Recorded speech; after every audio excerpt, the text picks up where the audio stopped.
Hi friends, welcome back to my channel. இன்றைக்கி நம்ம பார்க்க போகிறது பூண்டு உருளைக்கிழங்கு வறுவல் தாங்க. இது வந்து தயிர் சாதத்துக்கு, புளி சாதத்துக்கு, லெமன் சாதத்துக்கு சூப்பர் காம்பினேஷனாக இருக்குங்க. பார்க்கும் போதே வாயில் எச்ச ஊறுதலை. வாங்க எப்படி செய்யுதுன்னு பார்க்கலாம். இதுக்கு வந்து நான் 2 உருளைக்கிழங்கு பெரிய சைஸில் எடுத்திருக்கேன். அதை வந்து நீல வாக்கில் ஃபஸ்ட்டு கட் பண்ணிக்கோங்க. அதுக்கப்புறமா அதை வந்து 2 இந்த மாதிரி சின்ன சின்ன சைஸில் கட் பண்ணிடுங்க. இந்த மாதிரி நீங்கள் அந்த 2 உருளைக்கிழங்கும் ஃபுல்லாக கட் பண்ணி எடுத்துக்கோங்க சின்ன சைஸில். இப்போ நம்ம உருளைக்கிழங்கு கட் பண்ணியாச்சு. இதை வந்து நம்ம தண்ணி ஊற்றி நல்லா அலசிடுங்க. ஒரு 5-6 தடவை நல்லா அலசிடுங்க.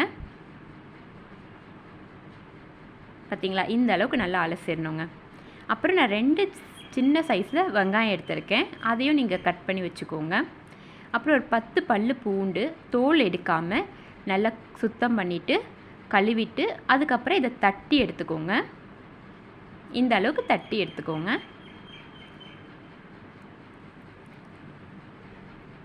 இப்போ வந்து ஸ்டவ் ஆன் பண்ணி கடாய் வச்சுருங்க. அதில் 2 கரண்டி எண்ணெய் ஊற்றிடுங்க.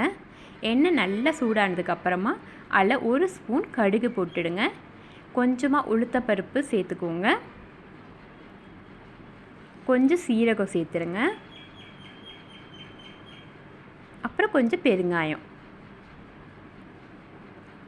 கடுகு பொரிஞ்சதுக்கப்புறமா நம்ம கட் பண்ணி வச்சுருந்த வெங்காயம் சேர்த்துருங்க. கொஞ்சம் கறிவேப்பிலையும் சேர்த்துருங்க. இப்போ இதை நல்லா கலந்து விட்டுடுங்க.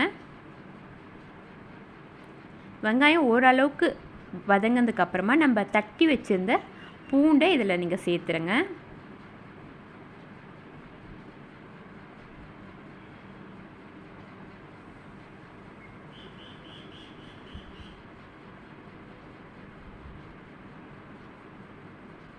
சேர்த்துட்டு நல்லா கலந்து விட்டுடுங்க.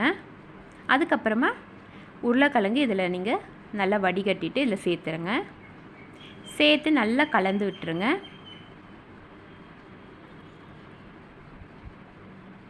இப்போ ஒரு மூடி போட்டு இதை வந்து ஒரு 5 மினிட்ஸ் மூடி வச்சுருங்க. ஒரு 5 மினிட்ஸ் கழித்து திரும்பவும் கலந்து விடுங்க.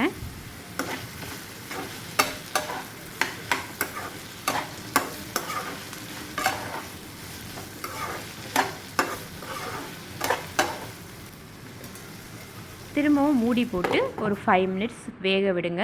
உருளைக்கிழங்கு நல்லா ஓரளவுக்கு வெந்ததுக்கு அப்புறமா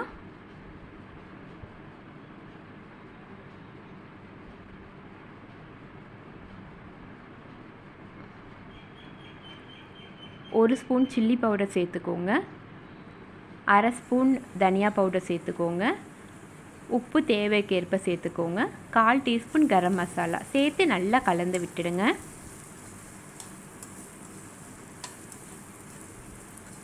இப்போ வந்து மூடி போட்டு மூடி வச்சுருங்க.